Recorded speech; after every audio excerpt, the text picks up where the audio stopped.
It's Dale D'Antoni here. Welcome to the Sofa Sessions. D'Antoni, Wines.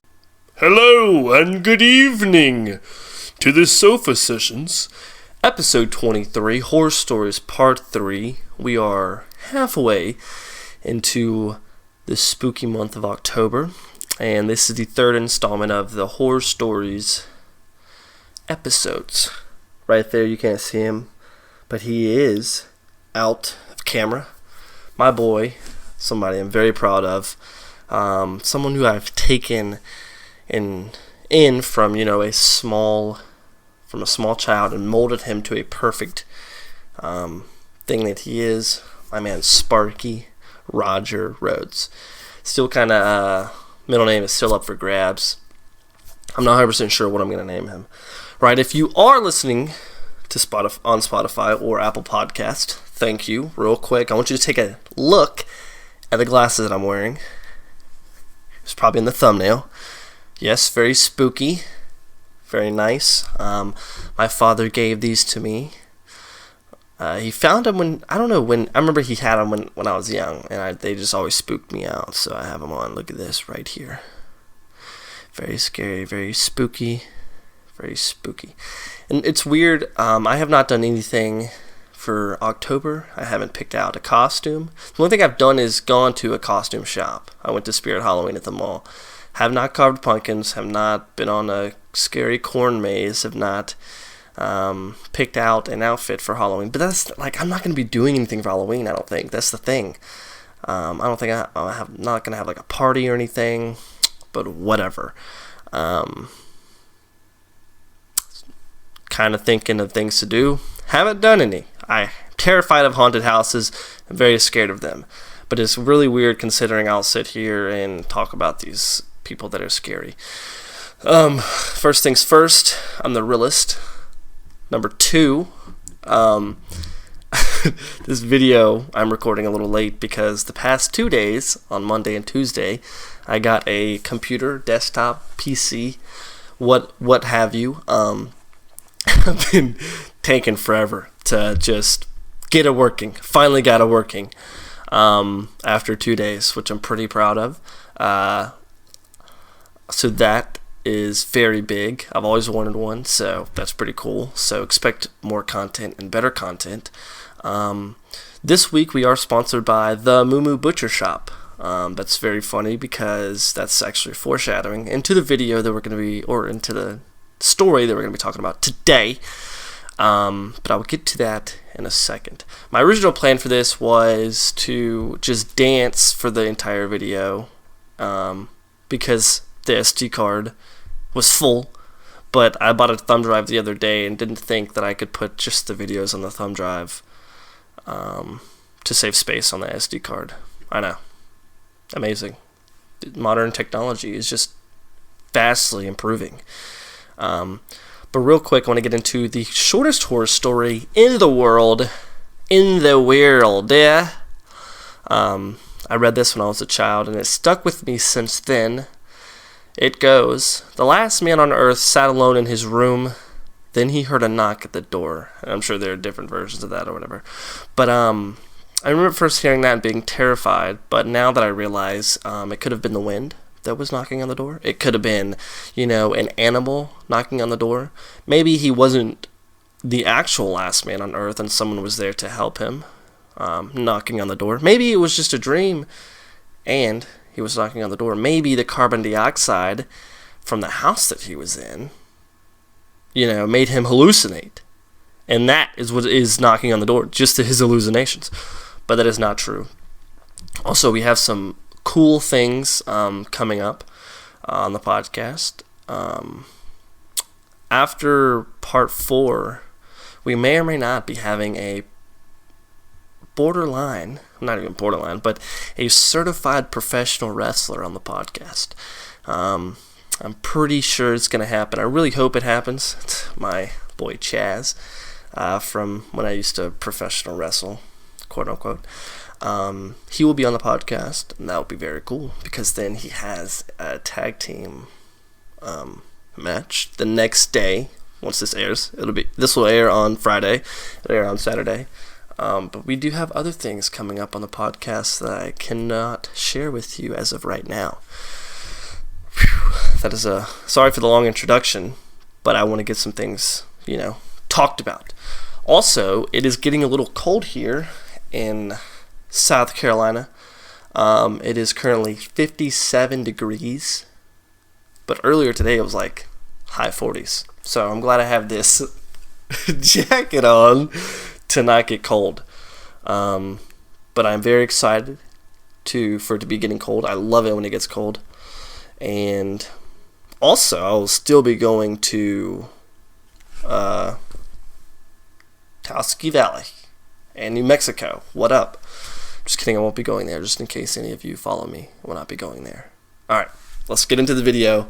Shout out to Wikipedia for making all of this possible. I did not donate to you, and I'm not sorry, because you guys do this, and you guys know that y'all are not going to get donations. So, don't say anything. Alright, today we are talking about Catherine Mary Knight. And she is an Australian murderer who was the first ever woman to get life imprisonment without parole. Alright. She was convicted of the murder of her partner, John Charles Thomas Price, in February of 2000.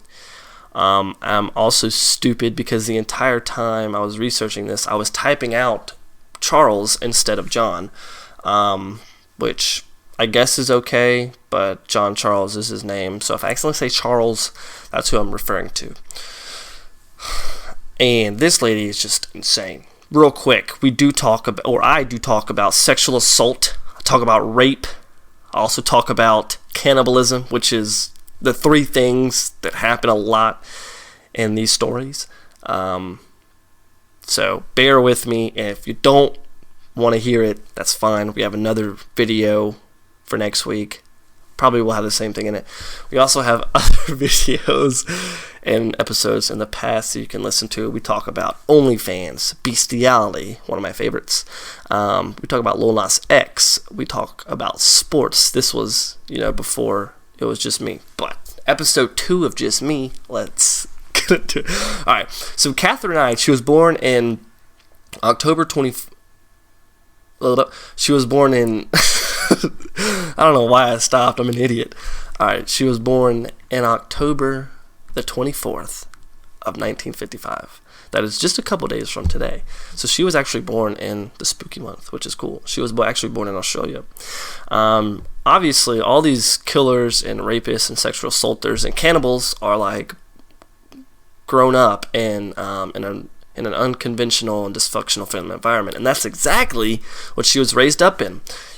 She lived with her mother, Barbara, and after her mother had an affair with a guy named Ken Knight, a friend and a co-worker of her husband, she moved in with them, and it was big within the town. Big talk, big everything. But Ken Knight was a bad person. He was a violent alcoholic and would rape Barbara, Catherine's mother, up to 10 times a day. All I gotta say is, bro, you must have ginormous nuts. I cannot do that at all. And I have never and will never, not rape someone, no, not rape someone, but have sex 10 times a day. I can't bust a nut 10 times a day. That'd just be way too hard. So then, after that, Barbara would then turn around and tell, hey, Catherine, this is what we're doing.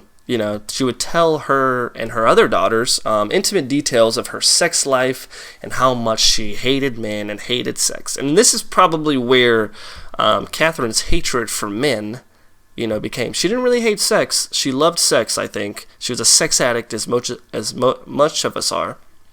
But I think this is really where she despised men. Later on, Catherine would complain to her mother that one of her partners wanted to have sex acts she didn't want to perform. I guess she started dating young and, they wanted to have sex or whatever. And then a G of a mother, she told her to, this is in quotations, put up with it and stop complaining, as any mother would do, obviously.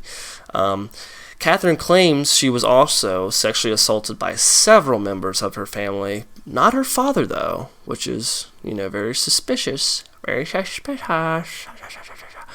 and this was actually backed up by, the other family members, and this continued all the way to age 11. Once she got in high school, she actually became a loner, and she was a bully, and she would beat on smaller children, assaulting them with weapons, and she even injured a teacher one day, who acted out of self-defense, as in the teacher acted out in self-defense. So I guess she was like, hey, I'm done with school. School sucks. I don't like it.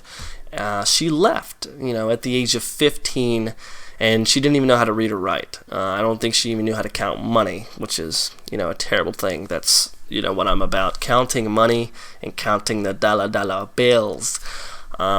She first somehow got, well, this is back, this would have been 1970? Yeah, because 15 years, she was born in 1955. This has been 1970. So you really didn't have to have anything to get a job. So you could just be, hey, I want a job. Boom, you got a job. Now you got to have all these qualifications. You got to have 20 years of on-site job at the age of 25. Tell me how that works. I'll never know. But she got a job actually at a cloth cutting factory, which, isn't a bad gig. But then she got to her dream job. A lot of people's dream jobs are like astronauts, doctors, police officers, firefighters. No, dog. Hers was straight up a meat factory. She worked as a butcher at a meat factory, and that was her dream job. That's cool. I'm glad she got that. I'm glad that she got her dream job at such an early age. They say once you get your dream job, you never work a day in your life, and that's if you love your jobs. And she was very, very good at her job because she was promoted to boning, which I guess is just taking out the bones of the animals so that they can be skinned or whatever, and was given her own set of butcher knives. Keynote, that is very, very high foreshadowing. Alright, and with those knives, she would hang them up above her bed like a prized possession, Just kidding. She wouldn't.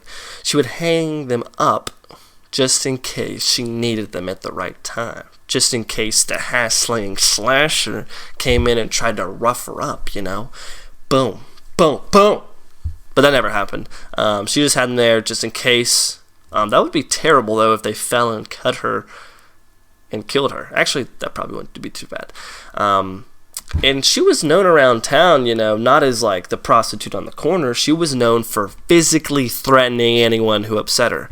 And hey, in a man's world, you really gotta step up as a woman, okay? Especially back then. I mean, I'm sure she just got the right to vote a few years before. The rest is history. But in 1974, she would not marry her first or date her first victim, but she would date someone named David Kellett upon her request. So I'm thinking that she popped the question. David was too much of a little wuss, didn't want to do it, because she's a masculine woman, which some people are very attracted to those kinds of women, and I don't really understand it. But let's continue. They actually worked at the same butcher shop, and they were friends through Catherine's brother. And Catherine would actually sometimes help David in hand-to-hand combat, in brawls, Hey, I need some help fighting in this fight club. Catherine would be like, say less. Let's get this thing going. All right? And actually, everything was fine, They fought together, tag team, professional wrestled, hand-to-hand. And then I think it all went downhill after or during their wedding day. Because the wedding day, they showed up on a motorcycle, and David was heavily intoxicated. Now, he had bad PTSD. One from he was saving people on a bus where 6 people were killed. And also, I'm pretty sure he saw one of his friends at a rail yard he used to work at get ran over by a train. But that led him to heavy drinking and heavy alcohol. Oh, shoot. I'm sorry. I got excited. I didn't even type that down, bro, and I remembered that. That's called facts. Straight up. Alright, whatever. Actually, the day of the wedding, the mother knew how crazy David was. And she said to him, "You better watch this one or she'll effing kill you. Stir her up the wrong way or do the wrong thing and you're effed. All right? Don't ever think of playing up on her, like cheating or whatever. She'll effing kill you." And the F's are the F-U-C-K word. I don't want to say them because I don't cuss. I'm sorry. So that would be a big red flag for me. And that was her mother talking. That wasn't like her friend. That was her straight up mother. All right?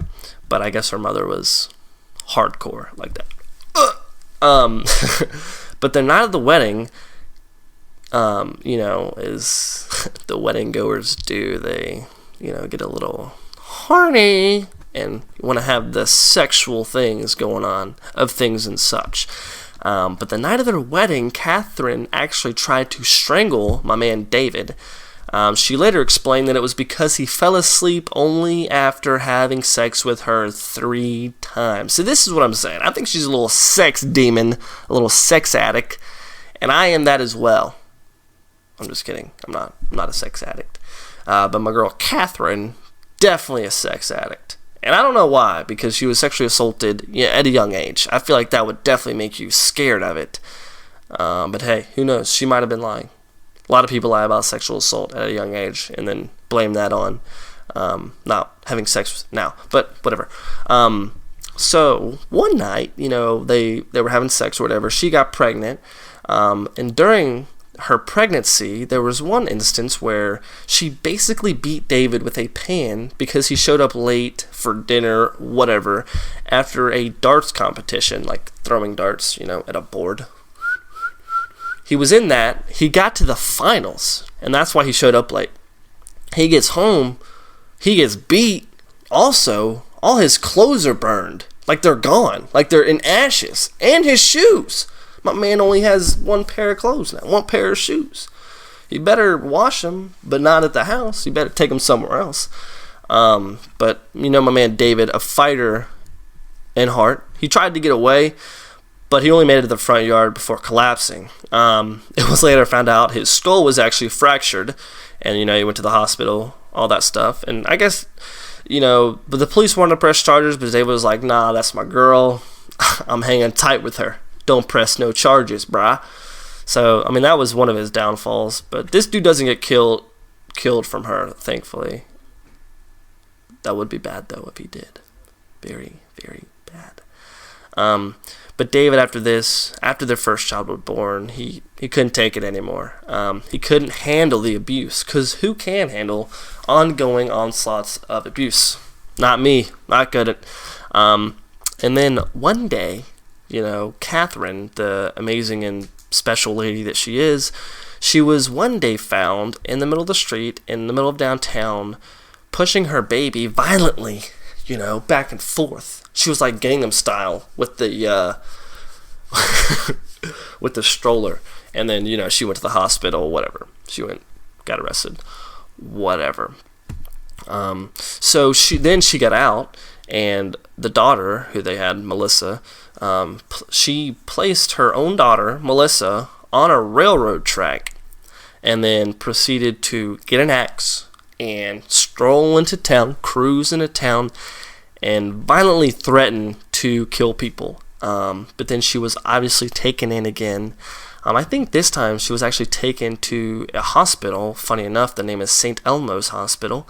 But whoa, Melissa did not die, in fact. One of the people who lived at the railroad places actually found her. Big 2 fingers up. He found her. He saved her. All right. So once she got out, I think while she was in the hospital, she slashed a woman's face. This is definitely when she got out. So she had slashed a woman's face and demanded she take her to find David. And David went to Queensland, Australia. They were in Arbiter. I don't know how to say it. But he fled, obviously. Can't take the abuse. Thankfully, fortunately, the lady that had been slashed in the face and had been held captive, she actually escaped at a service station. Yeah, she escaped. She got away. Once the police arrived, Catherine had a little boy hostage and was threatening him with a knife. I don't know if it was a butcher knife, it was just a knife. I don't know where she got it. That's the story. But then, the authorities were able to disarm her with a broom, and then she was taken to a psychiatric hospital. There, she told the nurses, like, hey, you better be glad you caught me, because I was going to kill the mechanic that worked on David's car, because he fixed his car, and that, allowed him to leave her and their kid. So once she was going to find him, she was going to kill him and his mother-in-law, or her mother-in-law, his mother. And they told David this. They're like, hey man, your wife's crazy. All right, you need to get back here. So he came back, moved back in with her. And I think he brought his mother as well. So, because once she got out of the hospital, she, had to take care of her mother-in-law. She did go back to work at a butcher, her favorite spot to work at, and she hurt her back, so then she went on a disability pension, so on and so forth. Then I think with that pension they actually bought a house together, or they put down a deposit on a house. Bud, did you hear that? You guys heard that? That's my boy. My boy interrupting. That's okay though. You guys want to see him? I'll show you. Boom. There he is. The dude that didn't get pushed off the railing. Or that wasn't going to jump. Oh, I love him so much. You hear that? That's him breathing. Alright. Go run off. Go do something. Alright, back to reality. Oop, there goes rabbit. Alright, so once that ended, right, she dated 2 more people and had a child with both of them, so then she had 3 kids. The first dude moved in with Catherine and her 2 daughters. Yeah, because they had, they must have had 2 kids, her and David. I don't know. I probably should know. But he kept his old apartment, and I think with this, she got jealous of that. Because they would fight back and forth, go back and forth. She would get jealous of him, throw him out, but she would want him back like the same week, same day. This is terrible. At one point, she actually cut the throat of the dude's 2-month-old dog just to show him what she would do if he had an affair. And then later on, I think he beat her with an iron skillet or an iron pan. No, this is the dude they got a house together. So they got a house together, and once they did, she decorated it with animal skins, skulls, horns, rusty animal traps, leather jackets, and so on and so forth. And it's basically like the original Texas Chainsaw Massacre. That's what she did, basically. Didn't leave a square foot or an inch uncovered. She had everything in that hoe covered up. After an argument, they're arguing, whatever, she has a deep longing for just hitting people, stabbing people. And that's what she did. She hit him, and then before stabbing him in the abdomen with a pair of scissors, then I guess he got his wits about him, and he moved back into his old apartment. After he moved back in, because women, he moved back in with her, he found all of his clothes was cut up. Yep. And then, so after that, he was like, okay, I'm done. Then he took a service leave and went into hiding. Catherine tried to find him. She never did. He returned later to see his daughters to find out that Catherine had actually gone to the police and said she was afraid of him, so the police issued an apprehended violence order against him, also known as an AVO, and that's just basically like a restraining order. Basically the same thing, but Australia style. Once that was over, she would have another child with another man. Nothing really came of that, but shortly after, she left him for a guy she had been having an affair with, John Price. This would be the beginning of the end of my man John Price's downfall. Yep, this is the dude that she would later on and, do things and such. Real quick, I want to say, I really wonder how tight this girl's pussy is, because she had these dudes coming back. All right, after getting beat, after getting stabbed, they kept coming back to her. And she had, she had 4 kids at the end. So I wonder really how tight her pussy was. But, we'll get into that later. Maybe look at some pictures or something.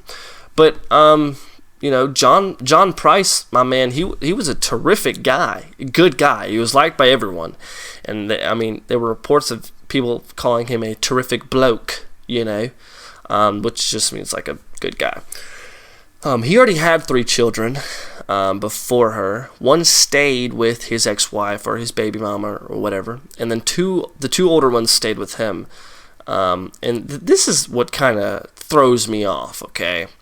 This dude knew of her background.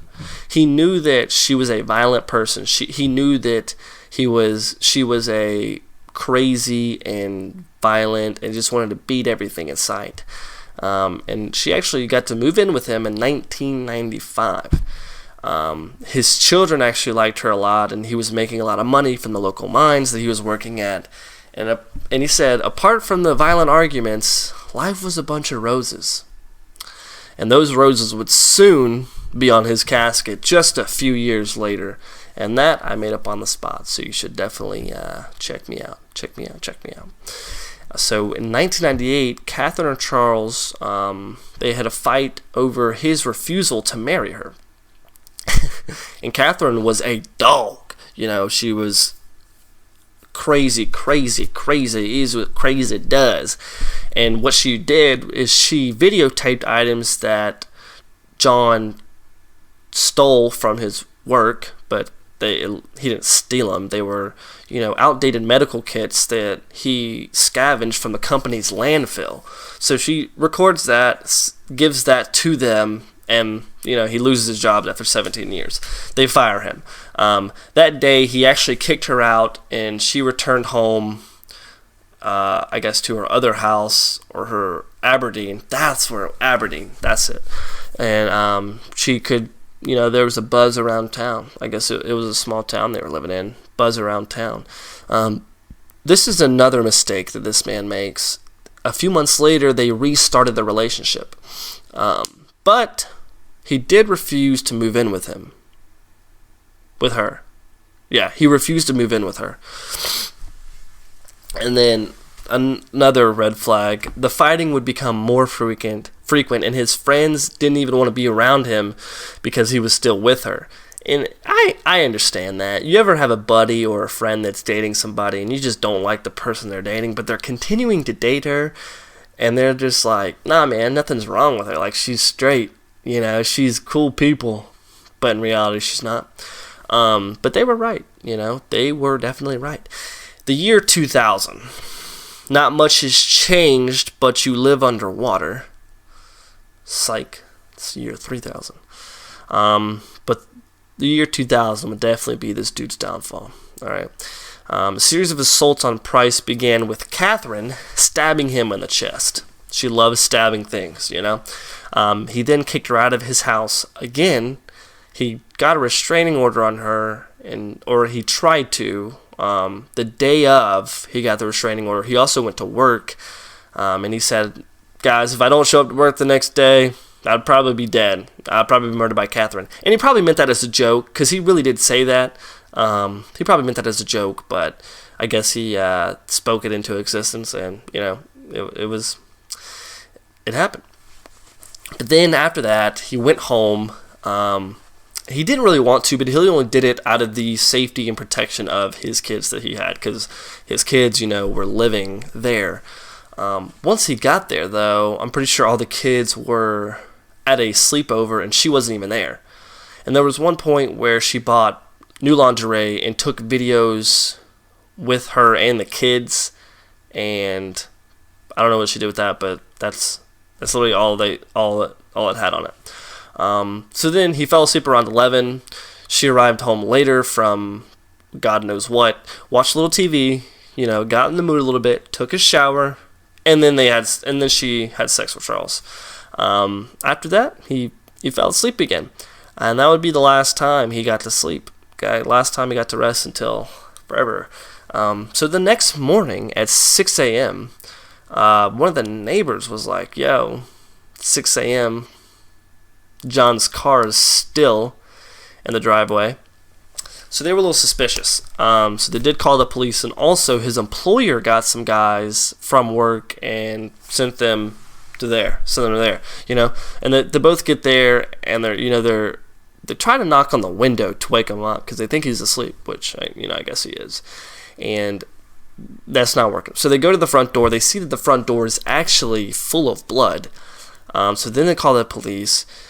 So the police get into his house. They break down the back door, and in there is what they find is crazy. They find him dead. They find her asleep. I guess she tried to kill herself because she took a big amount of sleeping pills.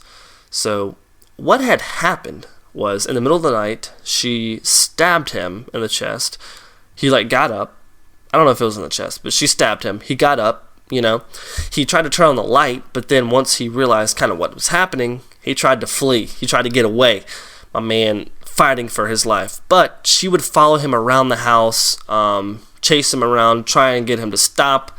But he actually managed to open the front door, and that's why the door was full of blood. And he got outside, but he either stumbled back inside or he was dragged into the hallway. And they know all this because of the blood trails that were there.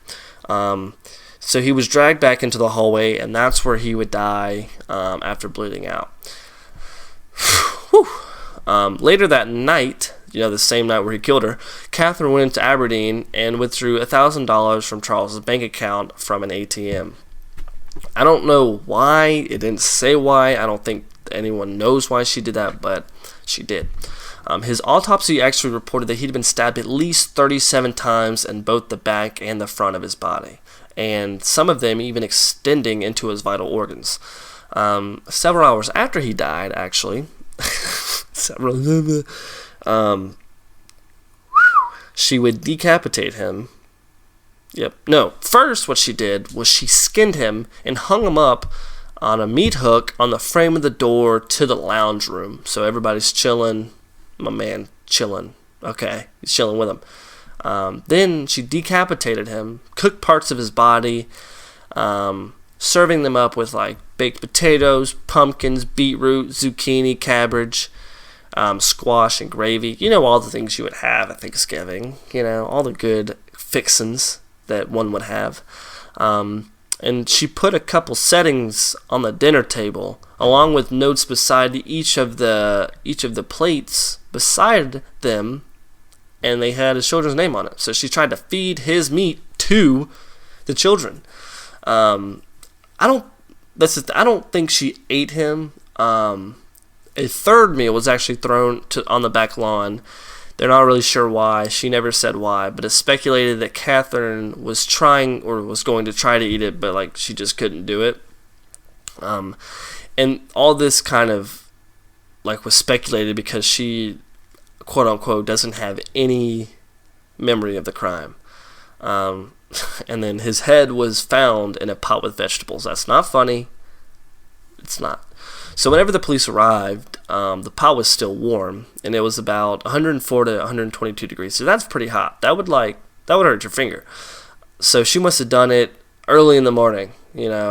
She was done with killing. She was hungry. She wanted to make some food. That's crazy. She made all that stuff, potatoes, pumpkins, zucchini, squash, and all that other stuff in the middle of the night. That is crazy. I don't even cook now. I make a daggum muffin, turkey, and pepper jack cheese sandwich, and I call it a day, but she did all that in the middle of the night, and I don't know how she wasn't tired,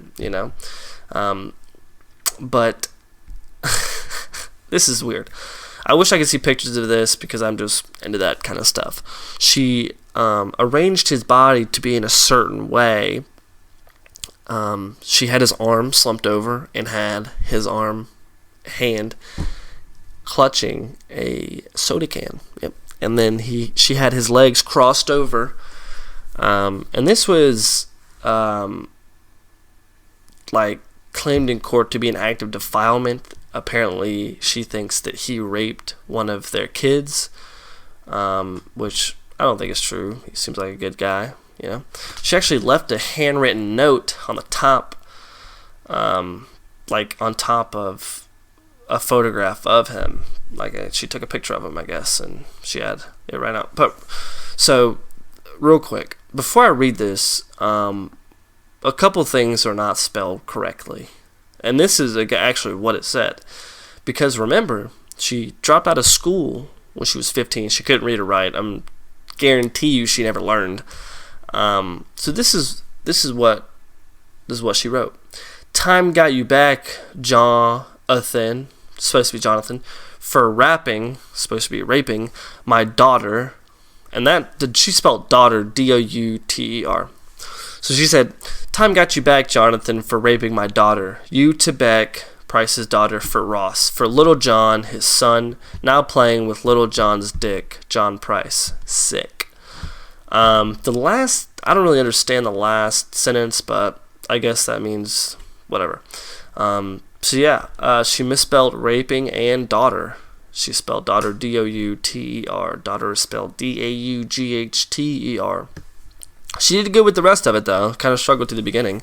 But that's it. I mean, that's crazy what a human being can do to another human being. So I guess not really she wasn't a cannibal. She did, I guess, cook him, but she didn't necessarily eat him.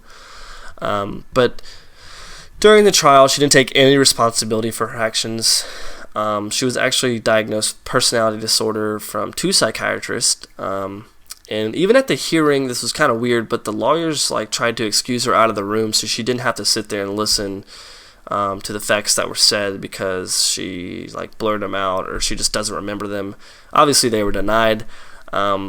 When a man stood up and was telling what happened about the decapitation and the skinning, she became hysterical and she had to be sedated because she was out of control. She's crazy bat. But then, like I said, she received life in prison with no parole, and she was the first woman in Australian history to get that sentence. Sorry, I'm just so tired of your BS. No, I'm just kidding. The papers that, the judge signed or whatever, they were marked never to be released, and that's good. Then Catherine later claimed a few years later that she claimed 2006, a couple of years later, that her sentence was too severe, for what she had done, which, no, she should be dead.